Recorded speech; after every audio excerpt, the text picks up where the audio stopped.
খবর মোনা? এখন কই তুমি? এখন কি তালি বাজাচ্ছ? ওইদিকে আইসিটি উপদেষ্টা যে ইংলিশে কথা বলতে পারে না, এটা নিয়ে তো একটা প্রতিবাদও করলা না। এখন তো আর কোনো কথা বলতে পারতেছো না তোমরা। এই দেশের যে ফ্রিল্যান্সাররা, এরা কি এখন ওই বাংলায় বাংলায় পুরো ওয়ার্ল্ডে কি ফ্রিল্যান্সিং চালু হবে?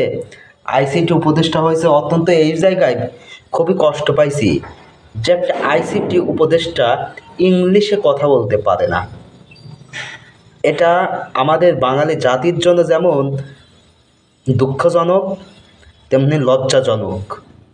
এই জায়গায় তোমাদের লজ্জা লাগবে না নে? তোমাদের লজ্জা লাগবে না কোন জায়গায়? ওই যখন হিরো আলম নির্বাচনে দাঁড়ায় তখন তোমাদের লজ্জা লাগে। এই হিরো আলমও তো কিছুদিন ভালো মতো কথা বলার জন্য প্রাইভেট টিচার রাখছিল।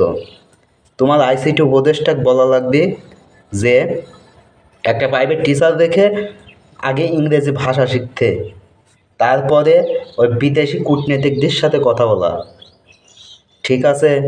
আরেকটা কথা, ওই যে ওই হাতিঝিলে কাজজানি লাশ পাওয়া গেছে জিটিভির, এটি অনুসন্ধান করো।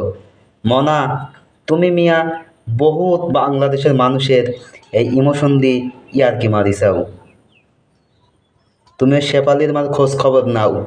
এখন ওই যে নাও, হাতিঝিলে ওই সারা নামে এক সাংবাদিকের লাশ পাওয়া গেছে, ও কিডা?